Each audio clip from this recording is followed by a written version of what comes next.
अस्सलामुअलैकुम। Welcome back to my YouTube channel learning with G में आज हम डिस्कस करेंगे BT 102 मैक्रोबायोलॉजी। फाइनल टर्म के एग्जामिनेशन में BT 102 का सिलेबस है वो लेक्चर नंबर 100 से लेकर लेक्चर नंबर 230 तक है। आज हम फाइनल टर्म का फर्स्ट जो लेक्चर है उसको हम डिस्कस करेंगे, जिसमें बैक्टीरिया की आइडेंटिफिकेशन है कि बैक्टीरिया को हम किस किन तरीक़ों से आइडेंटिफाई कर सकते हैं कि ये किस टाइप का बैक्टीरिया है, इकोलाई है, स्टेप है, स्ट्रेप है। तो इसके आइडेंटिफिकेशन के मुख्तलिफ किस्म के मेथड्स होते हैं जो हम डिस्कस करेंगे इस वीडियो में, जो कि लेक्चर में 110 तक कवर अप हो जाएगा। फर्स्ट जो हमें मेथड बताया गया है इसमें वो डिफरेंशिएटर स्टेनिंग है कि हम ग्राम पॉजिटिव और ग्राम नेगेटिव में डिफरेंस कैसे कर सकते हैं, उसके लिए कौन सी हम स्टेनिंग यूज़ करें जिसमें बैक्टीरिया की आइडेंटिफिकेशन होती है, ये हम आगे डिटेल से डिस्कस करेंगे। नेक्स्ट वन इज मॉर्फोलॉजी कि बैक्टीरिया की शेप कैसे, कोकाई है, रोड्स है, उसके बारे में बैक्टीरिया आइडेंटिफिकेशन है। मोडेलिटी कि बैक्टीरिया मूव कर रहा है या नहीं कर रहा, इसकी मोडेलिटी कितनी है, ये तक हम देखते हैं, के केस में देखते हैं। मुख्तलिफ किस्म के ग्लूकोज टेस्टिंग है, सुक्रोज टेस्टिंग इसमें आती हैं। आजकल कमर्शियली अवेलेबल API किट्स हैं जो कि इसके बारे में हमें बताती हैं बायोकेमिकल टेस्टिंग, और इसके थ्रू हम जो है अपनी बैक्टीरिया की आइडेंटिफिकेशन कर सकते हैं कि आया ये इकोलाई है, ये स्टेप है, स्ट्रेप है, या सीरोलॉजिकल टेस्टिंग, इसमें हम एंटीजन एंटीबॉडी को बाइंड करके इन्फेक्शन कॉजिंग डिजीज के बारे में पता कर सकते हैं। ज़्यादातर हमको स्टेप या स्ट्रेप के किट्स जो अवेलेबल है कमर्शियली, उसके हमें सीरोलॉजिकल टेस्टिंग भी अवेलेबल है। न्यूक्लिक एसिड बेस्ड टेस्टिंग, इसमें हम PCR के मेथड यूज़ करते हैं during the DNA and RNA की इंस्ट्रक्शन करके हम बैक्टीरिया की आइडेंटिफिकेशन करते हैं। फर्स्ट वन इस बैक्टीरिया की आइडेंटिफिकेशन हम करते हैं स्टेनिंग। उस स्टेनिंग का नाम होता है ग्राम स्टेनिंग, जिसमें हम ग्राम पॉजिटिव और ग्राम नेगेटिव के दरमियान फ़र्क बयान कर सकते हैं। ग्राम पॉजिटिव वो प्रोटीन जिसके सेल वाल पेप्टोग्लिकेन होते हैं, ग्राम नेगेटिव जिसके सेल वाल जो पेप्टोग्लिकेन नहीं होती है। हम ग्राम स्टेनिंग कैसे करते हैं, एक स्लाइड लेते हैं, उसके अंदर नॉर्मल स्लाइड एक ड्रॉप और छोटी सी कॉलोनी हम पिक करके उसके अंदर मिक्सअप करते हैं और उसके बाद हम हीट फिक्स करते हैं। देन यहाँ पर ग्राम स्टेनिंग का जो प्रोसीजर स्टार्टअप होता है इस तरीके से कि हम इसमें फर्स्ट जो केमिकल डालते हैं वो कहते हैं क्रिस्टल वाले, जो कि सेल वाल पेप्टोग्लिकेन ग्राम पॉजिटिव के लिए यूज़ की जाती है। अगर बैक्टीरिया ग्राम पॉजिटिव है तो वो क्रिस्टल वाले को इनहेल कर लेगा और वो पर्पल कलर शो करेगा। Next one is gram iodine. 1 minute के बाद हम इसको वॉश आउट करेंगे क्रिस्टल वालेट को, देन इसके अंदर पुट करेंगे ग्राम आयोडीन जो कि बिल्कुल चिपका के रख लेगा, एक स्टार्टर के तौर पर काम करता है। देन 1 मिनट के बाद हम इसको वॉश आउट करेंगे नॉर्मल वाटर से, डिस्टो वाटर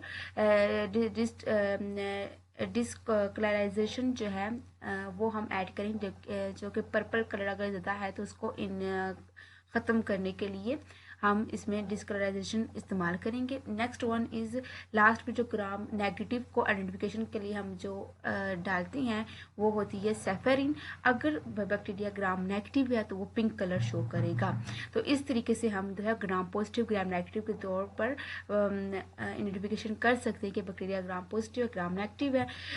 हम जब हमारी ग्राम स्टेनिंग होगी उसको हीट फिक्स करेंगे लाइट माइक्रोस्कोपिकली, हम 100x में ऑल इमर्जन का एक ड्रॉप डालकर देखेंगे कि अगर उस लाइट माइक्रोस्कोप में पर्पल कलर शो हो रहा है डेट इज ग्राम पॉजिटिव, अगर नेगेटिव है तो पिंक है तो हम उसमें कहेंगे कि ग्राम नेगेटिव बैक्टीरिया है।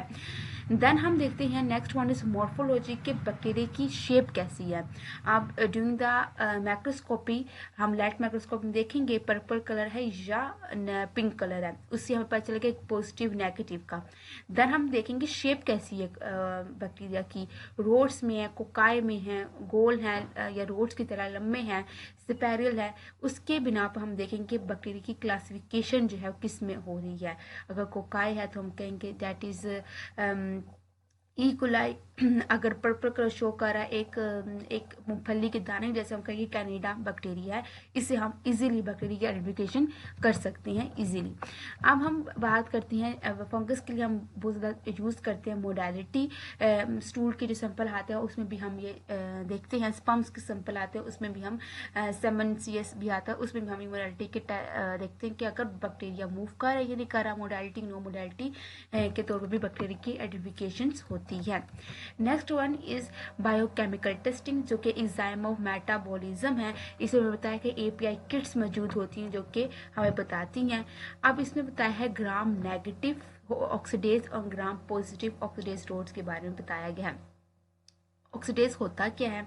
ऑक्सीडेज एक ऐसा एंजाइम है जो कि कम बैक्टीरिया में पाया जाता है। अगर किसी के पास ऑक्सीडेज नेगेटिव है दैट इज वो स्टेप होगा। अगर ऑक्सीडेज पॉजिटिव है दैट इज सूडोमोनाज है। तो इन दोनों चीज़ों में हम फर्क बयान करने के लिए ऑक्सीडेज टेस्ट करते हैं। इसमें ये बताया भी गया है कि can they citric acid as a sole carbon sources, अगर नहीं है तो शगेला होगा, अगर होगा तो सैमुलेला होगा।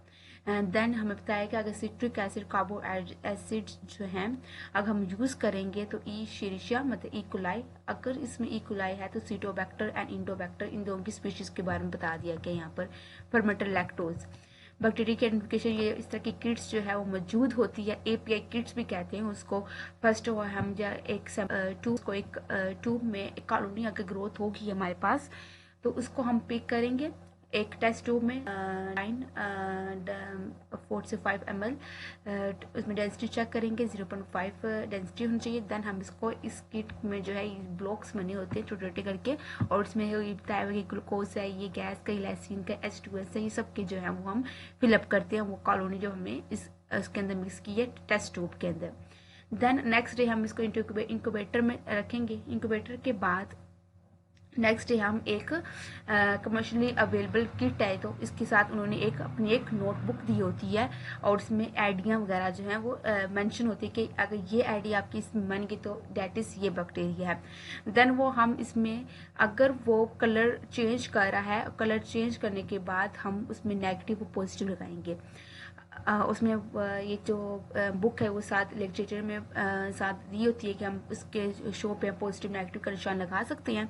देन पॉजिटिव वालों को प्लस करेंगे। अगर वो आईडी मान गई है 2100 से तो इनके प्रोटेस्टा है। अगर 2100 से प्रोटेस्टा के आगे स्पीशीज़ का नाम दिया गया है, अगर ये 2120 हमारे सैल्मोनेला की स्पीशीज़ है, ठीक है। इसके बारे में इसमें हम एक आराम से जो स्पीशीज़ के बारे में और बैक्टीरिया दोनों के बारे में आइडेंटिफिकेशन कर सकते हैं जो कि कमर्शियली अवेलेबल है। देन हम देखते हैं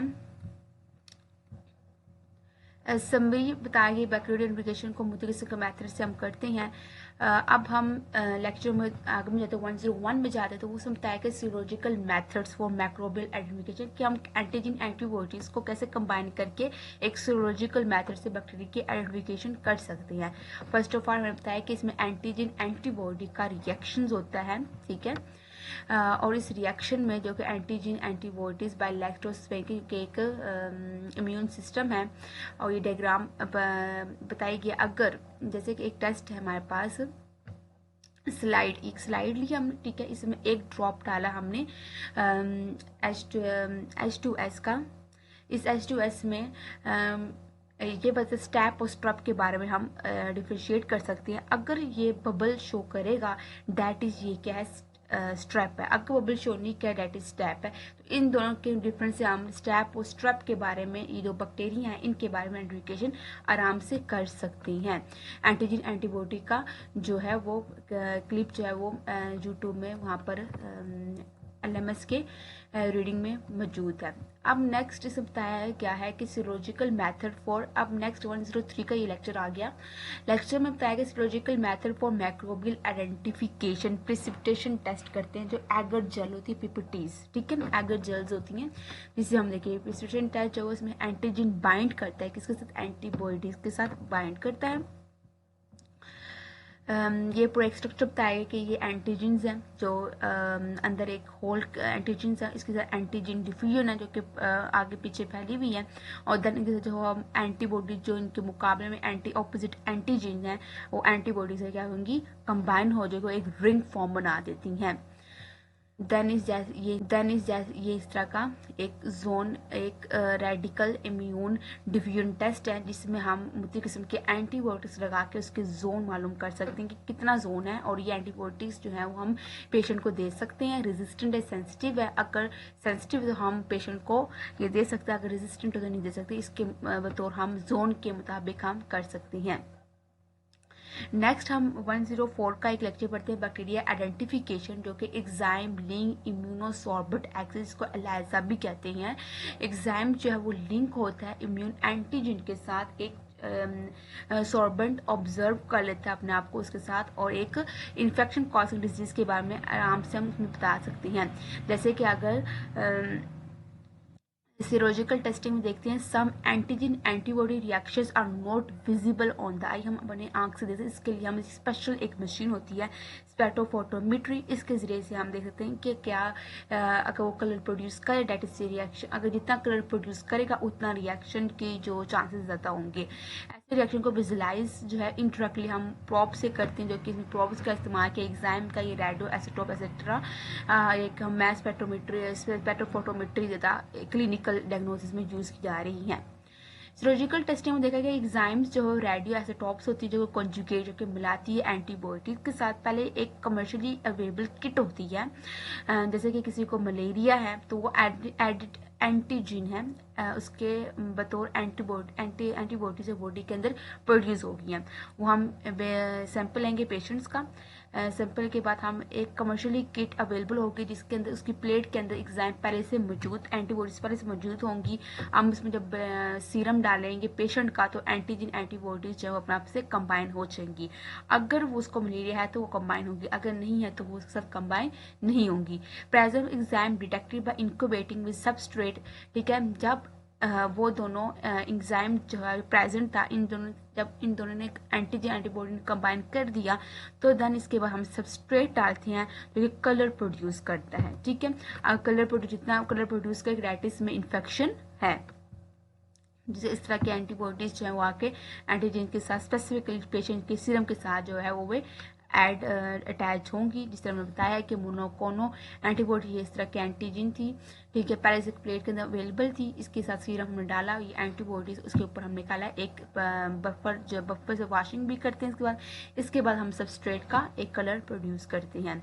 ये सब की प्लेट होती है, ठीक है, अगर कलर भी आपको नजर आ रहे हैं जिसमें कलर नहीं कि that is not patient infection cause disease, जिसमें कलर है, जिसमें और उसको हम कहेंगे कि इस पे पेशेंट की डिजीज कॉज है, ठीक है।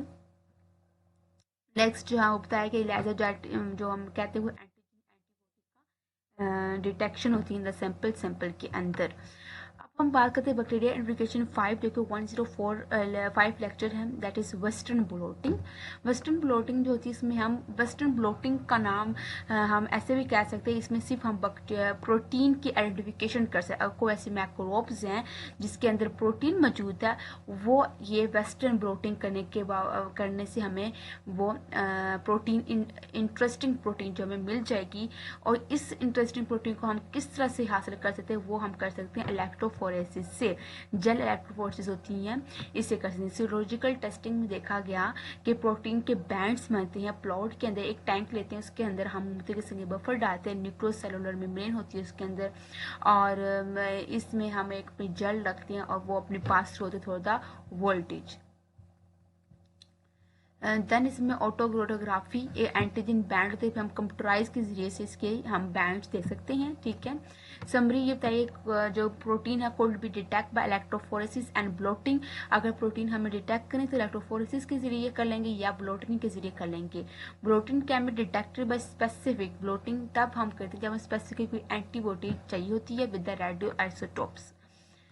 अब हम पढ़ते हैं लेक्चर में 106, जिसमें nucleic acid base microbial detection methods के बारे में बताया गया है, जिसमें डीएनए प्रॉप्स के बारे में, डीएनए चिप के बारे में और पीसीआर, इन तीनों चीज़ों से हम बैक्टीरिया की आइडेंटिफिकेशन कर सकते हैं। डीएनए प्रॉप मतलब कि ये डीएनए का, ये बैक्टीरिया का सेल है, ठीक है, और इसमें जो है वो एक अगर ये जैसे कि एक डायबिटीज पेशेंट है जिसमें इंसुलिन जो है वो उसमें डिफिशिएंसी है, अगर हम उसके अंदर अपना फॉरएवर डीएनए या प्लाज्मा फॉरएवर डीएनए ऐड करें, फॉरएवर जीन ऐड करें, जिन की वजह से उसको डायबिटीज हुई है, अगर वो ऐड कर लें तो वो अपने मशीनरी को फिर से अपडेट करके इंसुलिन बनाएगा। एज ए एग्जाम्पल हम देखते हैं ये भी एक बैक्टीरिया की सेल वॉल है, ठीक है। ये बैक्टीरिया डीएनए फ्रैगमेंट है, उसके अंदर हम बैक्टीरिया के अंदर ऐसा कोई जीन या ऐसा कोई प्लाज्मिड या डीएनए फॉरवर्ड डीएनए डालेंगे जिससे मदद से कॉलोनी बनेगी और अगर पेशेंट जो है उससे डिजीज कॉज उससे नहीं होगी, ठीक है। जैसे अननोन बैक्टीरिया हम कलेक्ट करते हैं फिल्टर, फिल्टर के अंदर सेल्स आर लाइज, सेल को लाइज करते हैं, कुछ डिटर्जेंट यूज करके सेल डबल स्ट्रैंडेड डीएनए को सिंगल स्ट्रैंडेड डीएनए में करते हैं और रिलीज करते हैं डीएनए को। The DNA separate single strand में सेपरेट हो जाता है। देन इसमें हम फोरेंसिक प्रॉप जो है कोई अपनी पसंद का प्रॉप यूज करते हैं। सेमुलर डीएनए, डीएनए के सेमुलर जिसका हमने डीनेचर पढ़ी किया था। डबल स्ट्रैंडेड था, उसको हमने सिंगल स्ट्रैंड किया by the detergent by the denaturing procedure. ये सेमुलर का डीएनए है। देन में फोरेंसिक प्रोप डाल दिया, ठीक है। जैसे वो प्रोप जो कि अगर ये डिजीज कॉज करे सेमुलर तो ये हमारे लिए आगे बेनिफिशियल हो जाए। डीएनए फ्रॉम अदर बैक्टीरिया की डीएनए अदर बैक्टीरिया, अगर ये सेमुलर डीएनए अगर ये प्रोप इससे अटैच तो अगर कलर प्रोड्यूस एक कलर दे रहा है, दैट इज ये सेमुलर डीएनए का ही एक जीन है। अब हम बात करते हैं डीएनए चिप के बारे में। DNA chip can manufacture by 100,000 synthetic single standard DNA sequencing को सिंथेसाइज करती है। हर डीएनए जो है वो यूनिक, हर डीएनए के पास अपना यूनिक जो है वो क्या होता है, जीन्स होती हैं। समरी ये बताइए कि इसके अंदर के डीएनए प्रॉप जो है वो हमेशा यूज किया जाता है डायग्नोसिस वेरियस डिजीज के। मैं बताया कि जैसे कि डायबिटीज पेशेंट है, अगर उसके अंदर वो जीन हम निकाल के अपना फॉरएवर जीन इनपुट करेंगे तो वो उसके बाद जो है अपनी इंसुलिन बनाना शुरू कर देगा। तो ये इसमें बहुत सी रिसर्च भी स्टार्टअप है। देन लेक्चर 107 के बारे में देखते हैं nucleic acid base microbial detection method, जबकि इसको कहते हैं पीसीआर, पॉलीमेरेज चेन रिएक्शन भी कहते हैं। पीसीआर बेसिक होती है क्या, डबल स्टैंडर्ड डीएनए होती हैं, पहले डीनेचर होती है, अनेलिंग होती है, फिर इसकी एम्प्लीफिकेशन होती है। पीसीआर बेसिंग, देखिए अगर इसकी पीसीआर जो मशीन होती है जो कि थर्मोस स्टेबल मशीन को कहते हैं, इसमें बैक्टीरिया होता है थर्मोफिलियस जो कि 94-95 डिग्री में भी स्टेबल हो सकता है। पहले पीसीआर में हम सिंपल पीसीआर में अपना एक सीरम रखते हैं, उस पीसीआर बेसिस में डी पहला प्रोसीजर जो होता है वो डीनेचर होता है कि 94-95 डिग्री पे वो अपने आप को डबल स्टैंडर्ड डीएनए को सिंगल स्टैंडर्ड डीएनए करेगा। जब वो सिंगल स्टैंडर्ड डीएनए करते उसमें एक हमने कमर्शियली एक अपने से ही जो एक प्राइमर जो है ACTCG ऐसा प्राइमर हमने खुद ही मैन्युफैक्चर किया होता है, सिंथेटिक किया होता है। वो सिंगल स्टैंडर्ड के साथ क्या होता है, बाइंडअप। जब बाइंडअप होता है वो किस उसमें टेम्परेचर की रिक्वायरमेंट होती है 50 से 56 डिग्री से, जिसको कहते हैं एनीनिंग स्टेट कहते हैं, जिसमें प्राइमर जो है वो बाइंड हुआ। देन एक्सटेंडिंग स्टेट, प्राइमर यूं बाइंड हुआ तो न्यू न्यूक्लियोटाइड जो है वो उसके साथ अटैचअप होती गई, ठीक है, 5' से 3' से 3' से 5' के तक। और इस टाइम उसका टेम्परेचर था 72 डिग्री से। तो इसका एक साइकिल जो उसके अंदर कंप्लीट हुआ। पीसीआर बेसिक की जो है वो 30 साइकिल्स होते हैं इनफ टारगेट डीएनए के लिए एक्सुमुलेट विद केमिकल डेटा और कंप्यूटर डेटा करते हैं इलेक्ट्रोफोरेसिस के अंदर कि डीएनए का कौन सा सैंपल जो है हमारे पास सही आएगा। देखो 1 पे भी कोई सैंपल नहीं है, ठीक है, 2 पे भी कोई हमें नजर नहीं आया, 3 पे भी हल्का सा, 4 पे बिल्कुल हल्का सा, कि इसमें सिंगल स्टैंडर्ड डीएनए होगा। जो 9 इसमें प्योर किस्म का हमें एक सैंपल नजर आ रहा है, डेट इज इसमें डीएनए पीडीएनए जो है प्रेजेंट है। और डीएनए कितने बेस पेयर है वो एक लैडर हम यहाँ पर एक कमर्शियली हमने सिंथेसाइज किया बनाया होता है और उसमें हमें 20 बेस पेयर है या 25 बेस पेयर है, इसके बारे में हम इससे पता कर सकते हैं। देन हम लेक्चर 108 के बारे में पढ़ते हैं जिसमें समराइज के बताया गया कि PCR provide a quick way of identification of मैक्रोब्स। अब हम फंजाई के बारे में पढ़ते हैं, व्हाट आर द फंजाई। अब उसकी फंजाई के डिफिनेशन किस किस तरीके से बयान की गई है, तो लेक्चर 109 में हम ये पढ़ते हैं। फंजाई 1, फंजाई मतलब एक किंगडम है फंजाई जो कीमो हेटरोट्रॉफी जिनके अपनी खुराक खुद तैयार करते हैं, दूसरे पर डिपेंडेंट होती हैं। कीमो मतलब chemically acquired nutrient by observe, अपने आप में न्यूट्रिएंट को ऑब्जर्व भी करते हैं। एक सेक्सुअली एंड सेक्सुअली रिप्रोडक्शन भी इनकी होती है। अब फंजाई जो है उसकी ये एक स्ट्रक्चर होता है कि ये इसका हैफिया होता है जो कि third light filament of the fungus होती है। इसमें ये जो चीज़ पूरा स्ट्रक्चर बताया गया ये मैसिलम होता है जो कि कलेक्शन करती है हैफिया को। जैसे हम बता रहे थे कि मूव कर रहा है या नहीं मूव कर रहा बैक्टीरिया, तो ये फंजाई में हम स्टडी करते हैं, इसकी ये स्ट्रक्चर होता है जो कि हम मैक्रोस्कोपिकली स्ट्रक्चर को देख सकते हैं। और कलेक्शन थैलेमैसिन जो कलेक्शन ऑफ द मैसिलियम जो मैसिलियम को लेके आ रहा है उसको थैलेंस कहते हैं। फंजाई जो आपको देखा होगा कि हमने ब्रेड पे ज़्यादा देखा होता है, अगर वो ब्रेड पर है तो फेमिलियस फंजाइस को कहते हैं। अगर यीस्ट पे यूनिसेलुलर फंगस कहती है। और मोनोकोलॉजी, अगर हमारे मोनोकोलॉजी हमारे स्किन से रिलेटेड है, that is the study of fungi, हम स्टडी करते हैं इसमें फंजाई के बारे में। टाइप्स ऑफ हैफिया, हैफे की टाइप्स क्या होती हैं? एक टाइप होती है स्पीटेड क्रॉस वाल होती है, ठीक है, ये क्रॉस जो है इसकी वाल होती है जो डिवाइड करती है हैफिया को into uni nucleate cell like unit. Non स्पेटलिया जो है वो कोई को एग्जिट होती है और कोई स्पेक्ट्रम नहीं होता, ठीक है, ये पोर होती है इसके अंदर, ये सेल्स वाल होती हैं, ये इसका स्पेक्ट्रम जो है इसको एक से दूसरे तीसरे तीसरे जोड़ है, ठीक है।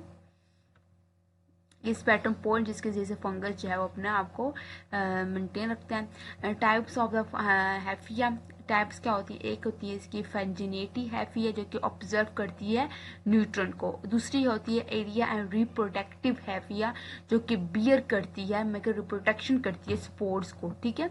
जो हम ब्रेड में स्पोर्ट्स वगैरह देखते हैं, इस तरह के स्पोर्ट्स वगैरह जो है हम देखते रहते हैं, ये इसकी बेसिक इसकी एग्जाम्पल है। समरी बता गई कि फंजाई जब वो यूक्रियोटिड होती है, मल्टी सेलुलर एक्सपर्ट यीस्ट होती हैं, मोड्स में या यीस्ट के अंदर हमेशा फंगस पाए जाते हैं, सेपरेट एंड होती हैं फंजाई यूक्रियोटिड होती हैं, मल्टी सेलुलर होती हैं। और अब हम लेक्चर 110 के बारे में पढ़ें कैसे कर सकते हैं, हम सिन कैसे कर सकते हैं हम स्पोर्स को ऑफ द पैलेमेटियस फंजाई, ठीक है, पैलेमेटियस फंजाई। टाइप्स ऑफ स्पोर्स, मुख्तलिफ किस्म की टाइप्स होती हैं स्पोर्स की। एसेक्सुअल होती हैं जो कि स्पोर को प्रोड्यूस करती हैं बाय द माइटोसिस के अंदर, ठीक है। Then second one is conidiospores जो कि यूनिसेलुलर और मल्टी सेलुलर स्पोर्स होती हैं, not enclose by scars, unicellular और मल्टी सेलुलर स्पोर्स के ऊपर डिपेंडेंट होती है। एक और टाइप आ गई है स्पोरो एनग्रोस्पोसी जो कि इनक्लोज बाय स्कार अपने पोर्स को जो है वो क्या करती है, इनक्लोज करती है। आप ये बता रहे कौन कौन से, अब कॉन्डिनोस्पोर्स है वो इसमें क्या होता है कि एक चेन बनती है एट द एंड जो है वो इसकी अपनी ब्रांचेस लगाती है। इस चीज में हम कहते हैं कि दैट इज एस्परागिलियस, ठीक है, एस्परागिलियस जो है इसमें फंजाई पाया गया है। अगर हम बात करते हैं कॉन्डियो स्पोर्स की, इसमें एर्थोकॉन्डिया आता है जो कि spore forming by fermentations of the septate hyphae में देखो ये पोर जो हैं जो कंबाइन हो रही थी पेटल से वो क्या होते हैं, अलग होना शुरू होती हैं, ठीक है। अब हम बात करते हैं ब्लास्टोकॉन्डिया स्पोर्स बाय बडिंग, मतलब कि बडिंग होती है कि आपको नजर आ रहे हैं बडिंग, एक दाने टाइप चीज नजर आ रही है इसको ऑफ द पेरेंटल सेल के साथ। इसमें अगर ये बडिंग नजर आ रही है जो एक हमने आपको पहले भी कहा था ग्राम पॉजिटिव होते हैं, एक बडिंग एक मूंगफली के दाने की जैसे नजर आती है, उसको कहते हैं कैनेडा, ये भी एक फंगस है, ठीक है। अब हम बात करते हैं एक और इसके डिजीज बात की स्पोर्ट्स बाय रोडिंग enlargement with the hyphae segment, इस तरह का एक क्लस्टर फॉर्म पे एक हैफिया हमें मैक्रोस्कोपिकली नजर आती है सब में, तो वो कहीं कैनेडिया एल्पीसीनिया है, ठीक है। अगर स्पोर एग्रोस्पोर्स की बात की जाए, अगर हम मैक्रोस्कोपिकली अगर हम एक दरख्त के तौर पर देखें और उसमें मुख्तलिफ किस्म के पोर्स लगे हुए हैं, दैट इज पोर्स हैं, दैट इज राइजियोबैक्स फंगस इसको हुआ है, ठीक है। इसका स्ट्रक्चर बता दिया गया इसमें। अब फंगस 2 की हमें समरी ये बताएगी है fungi reproduce by sexually asexually spores करती है, और मुख्तलिफ किस्म की डिजीज के बारे में हमने पता किया हो मैक्रोस्कोपिकली वो कैसे दिखती हैं वो भी हमने देखा। तो ये आज की वीडियो थी। अब इसके बाद हम लेक्चर नंबर 111 से स्टार्टअप करेंगे। थैंक यू, अल्लाह हाफिज़।